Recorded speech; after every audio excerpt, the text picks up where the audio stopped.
ஏமா இப்படி நிறைஞ்சுக்கிட்டே இருந்தா எப்படி? உடம்பு என்னத்துக்கா? அவன் கிடக்குறான். வயசுல பெரியவங்கிறதால நான் சொல்றேன், உள்ள போமா. இத பாருங்க, நீங்க வயசுல பெரியவங்க, உங்க மேல நான் மரியாதை வச்சிருக்கேன். ஆனா அவர் சொல்லாம நான் உள்ள வரலாமா?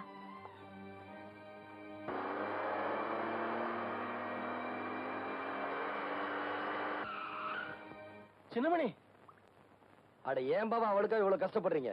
நம்ம வீட்டுக்கு முன்னாடி போலீஸ் ஜீப் வந்திருக்கு. போலீஸ் வந்திருக்கு? ஆமா. எதுக்கு வந்திருக்கு தெரியலப்பா. வாங்க போ. வாங்க வாங்க. இவன் தான் சார் இந்த ராஸ்கல். ஏய் ஜவா, நீதான் சின்னமணியா? ஆமா. You are under arrest. Sir தமிழ்லயே சொல்லுங்க. ஓ, உன்னை நான் கைது பண்ண வந்திருக்கேன். எதுக்கு? இந்த பொண்ணுக்கு விருப்பமில்லாத தாலி கட்டதும் இல்லாம அவளை சித்திரவதை செய்யறேன்னு அவங்க அப்பா வந்து கம்ப்ளைண்ட் பண்ணாரு. இங்க வந்து பார்த்ததுக்கு அப்புறம் தான் தெரியுது எந்த அளவுக்கு நீ சித்திரவதை செய்திருப்பேன். சார் அத வந்து எதுவா இருந்தாலும் ஸ்டேஷன்ல வந்து பேசு. கான்ஸ்டபிள் விளங்க மாட்டு. ஓ இரியா, பேசிக்கிட்டு இருக்கோம்ல. ஐயா, என் பையன் ரொம்ப நல்லவங்க, அவன் ஒரு தப்பும் செய்யலீங்க. அதெல்லாம் வந்து ஸ்டேஷன்ல பேசுங்க. விளங்க மாட்டு. Wait. Excuse me, Inspector. Yes. May I know on what reason you are arresting my husband? I've been telling you all the times. Didn't you hear it? I just came here to do my duty. Fortunately, unfortunately, he is your husband. Yes. You have agreed that we both are husband and wife. Did my husband give any complaint on me, or did I give any complaint on my husband? No. This is a family matter. Some third person had given No, madam. He's not a third person. He's your father. Sorry, Inspector. I have no father, no mother, or anybody. I have only one person. That is my husband. Any doubts? Nothing. Let's move.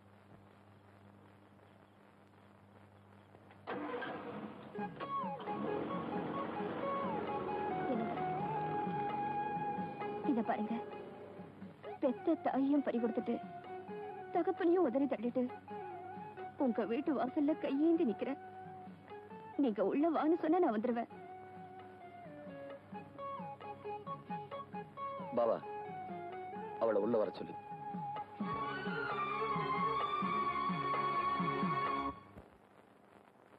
என் மகளோட கழுத்துல பலவந்தமா தாலி கட்டினதும் இல்லாம அவளை சித்திரவதை பண்றான் அந்த சின்னமணி. அவனுக்கு நான் யாருங்கிறது தெரிஞ்சாகணும். அவனை ஒத்தைக்கு ஒத்த சந்திக்கக்கூடியவனா ஒத்த இருந்தா சொல்லுங்களா பாப்போம். இதுக்கெல்லாம் சரியான ஆளு வடிவேலாம்பாளையம் என்ற ஊர்ல தொண்டுமுட்டின்னு ஒருத்தன் இருக்காங்க. என்ன பேர் சொல்லு? அவன் பேரு தொண்டுமுட்டிங்க. Peculiar name. அவன் குணாசியங்களை சொல்லு பாப்போம். அவனுக்கு தொழில நம்ம யார சொல்றோமோ அவங்கள அடிச்சிட்டு காசு வாங்குறதாங்க. அவனை இப்ப கூட்டிட்டு வர முடியுமா? ஐயா உத்தரவு கொடுத்தீங்கன்னா அடுத்த நிமிஷமே அந்த தொண்டுமுட்டி இங்க இருப்பாங்க. உடனே கூட்டிக்கிட்டு வா. சரிங்க.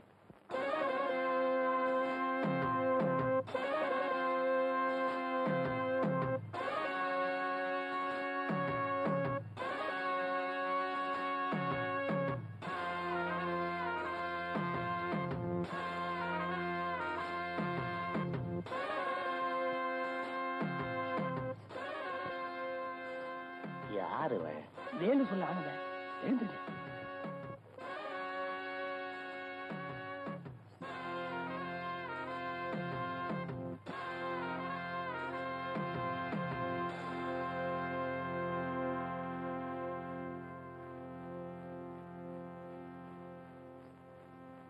என்னடா விஷயத்த சொல்லிடலாமா? நானே சொல்லிடுறேங்க. ஏய், அவரையே சொல்ல சொல்லு. வேற ஒண்ணும் இல்ல, என் பொண்ணோட வாழ்க்கைய ஒருத்த அநியாயமா கெடுத்துட்டான். அவன் பேரு சின்னமணி. அவன் கைய கால ஒடிக்கணும். முடிஞ்சா ஆளைய க்ளோஸ் பண்ணணும். அவனை க்ளோஸ் பண்றது என்னுடைய வேலை இல்ல, என் தொழில்ல எனக்கு ஒரு வரமுறை இருக்கு.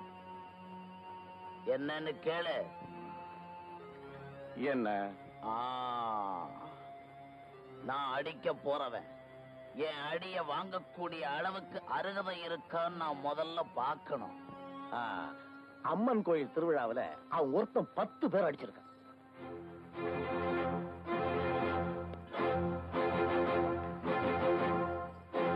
நான் தொண்டு முட்டி வந்திருக்கேன். யார் வீட்டுல? யார் வீட்டுல? யார் நீ? எதுக்காக இங்க வந்த? உன் புருஷன் அனுப்பு. எதுக்காக வந்திருக்கேன்னு தெரியும். அவர் இங்க இல்ல. அவன் இருக்கிற இடம் சொல்றியா இல்லையா? மரியாதையா இங்க இருந்து போறியா இல்லையா? ஏய்,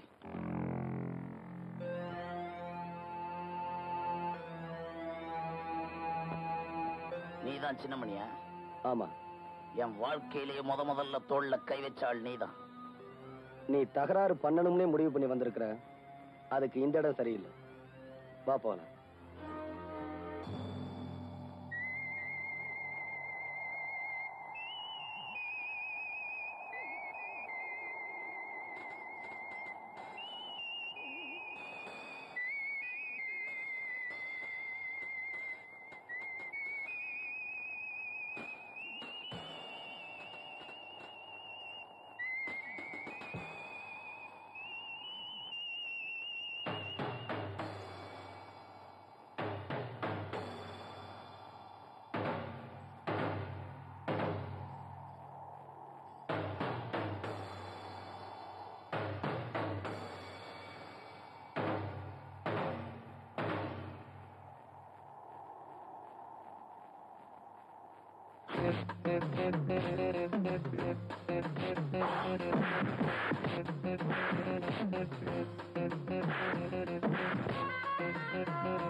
சுடுது பாவா.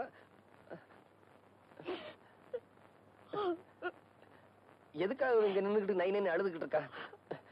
நான் உயிரோட திரும்பி வந்துட்டேனா?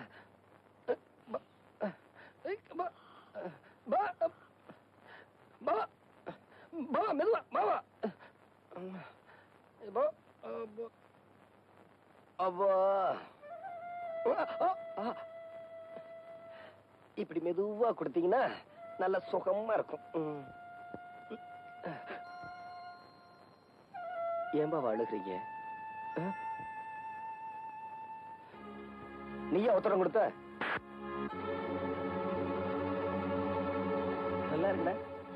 நீ செஞ்சது ரொம்ப நல்லா இருக்கு. பாவம், உனக்காக இந்த பொண்ணு எவ்வளவு கஷ்டப்படுறா. அவளை கை நீட்டி அடிச்சிட்டியடா. உனக்கு கொஞ்சமாவது அறிவு இருக்கா? அவரை திட்டாதீங்க. தாலி கட்டினதுல இருந்து அவர் என்ன தொட்டதில்ல. அடிக்கிறதுக்காவது அவர் என்ன தொட்டாரு.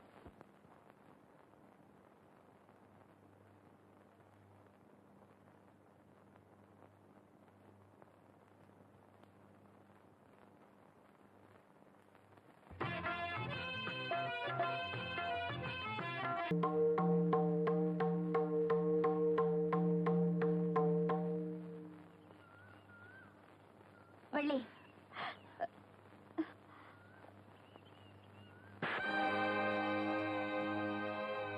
அடிச்சதுக்காக என்ன மன்னிச்சுக்க.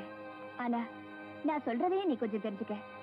ஒரு ஓம பொண்ணோட மனசுல அநியாயமா ஆசையை வளர்த்துட்டு பின்னாடி நீ அவளை ஏமாத்தினா அவ மனசு எவ்வளவு கஷ்டப்படுங்கிறது படிச்ச உனக்கு கூடவா தெரியல? நீங்க நினைக்கிற மாதிரி வள்ளி கூட நான் மனசார பழகிறது அவளை ஏமாத்துறதுக்காக இல்ல, காலம் பூரா அவளோட வாழணுங்கிறதுக்காக தான். இத பாருங்க,